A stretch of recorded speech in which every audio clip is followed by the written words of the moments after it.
Hi there, I'm Taylor Shuler with OPA, the Organization for Professional Astrology, here with Rick Levine. Welcome, Rick. It's exciting and lovely to be here, and I'm so jazzed about this conference. I've been doing OPA conferences for, I don't know, maybe 25 years now, and they just keep getting better and better. Yeah, they're phenomenal. So we're chatting about the 2024 OPA Astrology Retreat, Awakening, celebrating the Aquarian Shift, Connect and Learn, which is going to be at New Park Resorts in Park City, Utah, the 16th to 21st of October. And Rick is going to be a track leader and a speaker. So Rick, can you tell us a little bit about your track and what will be covered? Yeah, the track will be pretty straightforward. And in it, I'm going to try to honor and respect the original work that we did at OPA when we developed a whole peer review process that still is, being used. And I'm not going to be conforming to that exactly, but basically, my track is going to be hands-on chart interpretation. And so, whether you're a beginner or an advanced or a professional, this will basically nudge you along in however it is that you're doing your individual client work. And the curriculum for the work will obviously be my experience and my style of doing charts. And I've been doing charts for, it's embarrassing, probably 50 years. I just turned 75. Woo. Um, but the curriculum will actually be the charts of the or the however many participants in the group. That will be our curriculum. And so the teaching moments will be based upon real live things, real live people who are participating. And we will all have a chance to basically be involved in both interpretation and being someone who's having their chart being actually done with the group.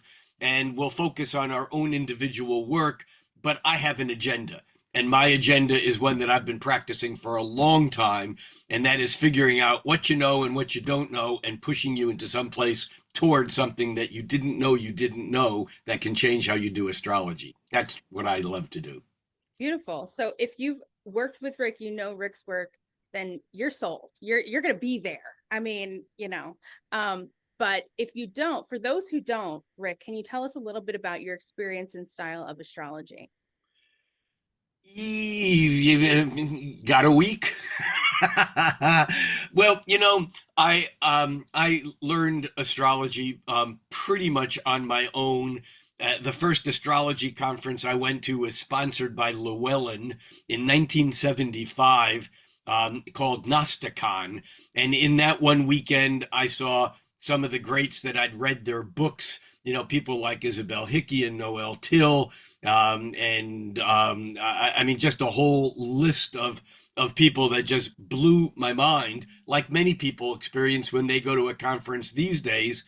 And those people are people like you and me that they've been seeing or online, or of course we didn't have online then. But point is that I've been doing astrology for a long time, and my style is based upon what I would call classical traditional astrology, but I'm not a practicing Hellenistic astrologer, although I certainly embrace and welcome those who are in that narrow focus, because it's so important. I was an original supporter of Project Hindsight, and I'm familiar with the material very much so. However, I'm an unabashed and unrepenting modernist. And because of that, I like to think of myself as the Robin Hood of astrology. Robin Hood stole from the rich and gave to the poor. I'll steal from whatever discipline has something good in it and give it to whoever it is that wants to use it. So I very much have broken out of many of the traditional modes of astrology. I don't give a crap about prediction. With electional astrology, I've been known to say it's not nice to fool Mother Nature. There's never a bad time for a good action, and there's never a good time for a bad action. Now, that doesn't mean that you don't plant your broccoli, in October if you live in Canada. I mean, there are right and wrong times for things, but I think that I'm not particularly interested in prediction. I'm interested in co-creation, and I'm interested in working with astrologers to help them get to the juice and the meat of a chart without going from every planet to every sign to every house to every aspect to every transit because it just becomes data. The question is, how do you find out what's important, and how do you use a consultation to impact the trajectory of the lives of your client? I certainly lean strongly on aspects and aspect patterns. I'm kind of known for that. Even going back 30 years ago, I was referred to when I was younger. My contemporaries called me the quintile kid, because I was so into quintiles. And now I'm into all the tiles: quintiles, septiles, octiles, noviles, reptiles, kitchen styles, turnstiles, all the tiles, infantiles. If it's a tile, I want to use it because every planet has a resonance if we can find it. And so, yeah, I have a unique way of training people to look at a chart through a new lens and see what's important. Albert Einstein once said 99% of genius is knowing what's important. And that's what you'll get out of, hanging out with me for a few days, is hopefully your mind will be tweaked and blown in a few different directions, and you'll know what's important when you look at a chart. Yeah, I think if your mind isn't blown after some time with Rick, then your brain just isn't turned on.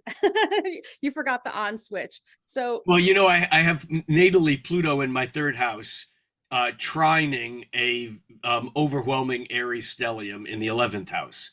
And Jeff Green once said to me many, many years ago, he goes, with your Pluto like that, in the third house and trining all that stuff in the 11th, he goes, your only job on Earth is to blow people's minds, is to, destroy what they think they know. you're So succeeding. I'm just doing what Jeff told me to do. Yeah, daily you are. So you're also giving a talk on day 2 that will Yeah. probably blow people's minds. It's called "What is the Aquarian Shift and Why is it so important now?" Can you tell us about that? Well, yes. Well, I can tell you a little bit about it now. I can tell you a lot more about it on the opening day of the conference. But look, everyone's been buzzing about Pluto moving back into Aquarius for the first time, since the American Revolution. And of course, Pluto being really returning to where it was when America was born. We are still in America's first Pluto birthday. And all of this emphasis on Aquarius plus a few Aquarian lumps of time in early 92. There were 7 planets in Aquarius in February of 62.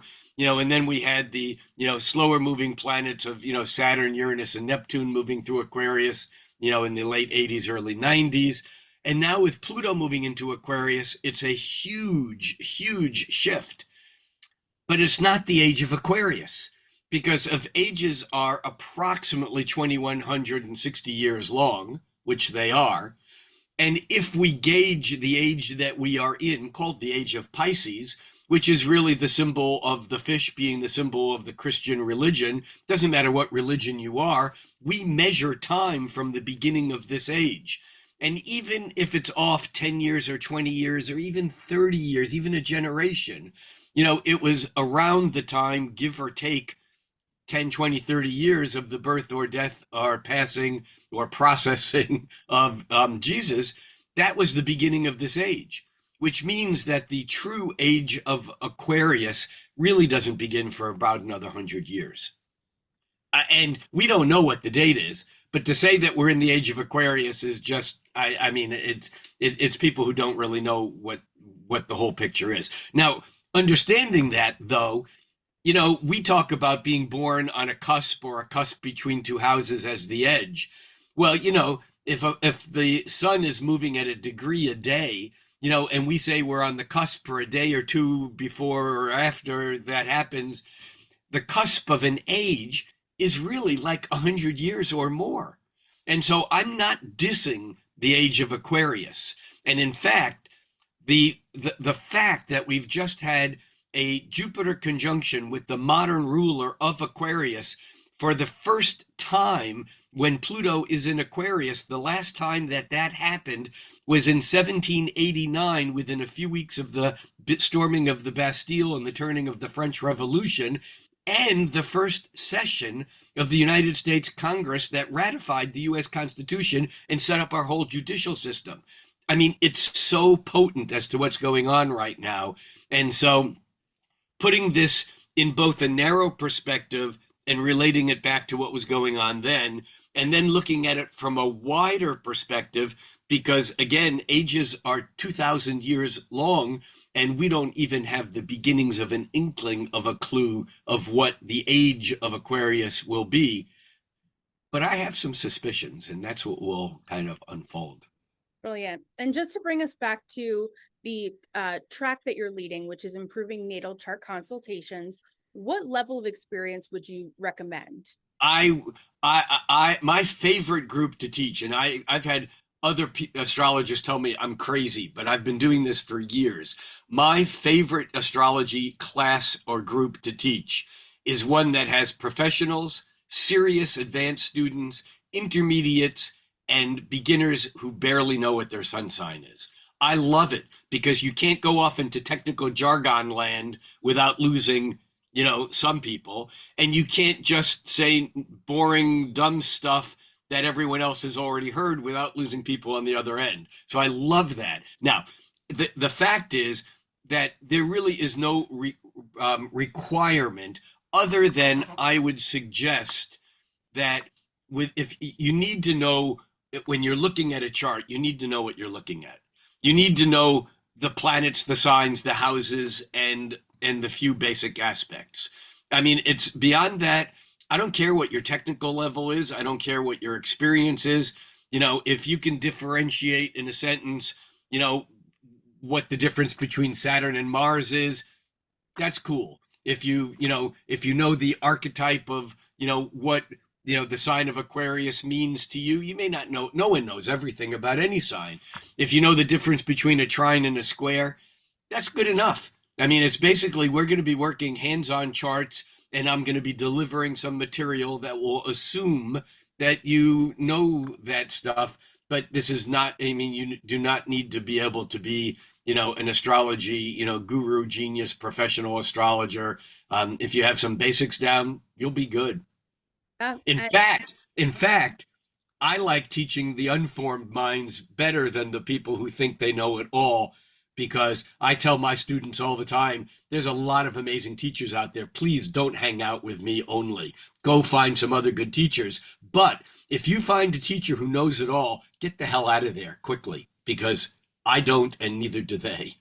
absolutely. And somehow you make it work and it keeps it fun, and there's something for absolutely everyone. So Yeah, and people in that group will have fun. I mean, I am not a pedantic, here's the class lesson and we're going to stick to it. We're going to kind of go with the flow. I have a lot of planets in Aries and Gemini rising, and we'll move with the group. Everyone who attends will get something out of it. That I can guarantee. yes, I have been in your classes. I've had my chart read by you in one of those classes, so I can speak from firsthand experience.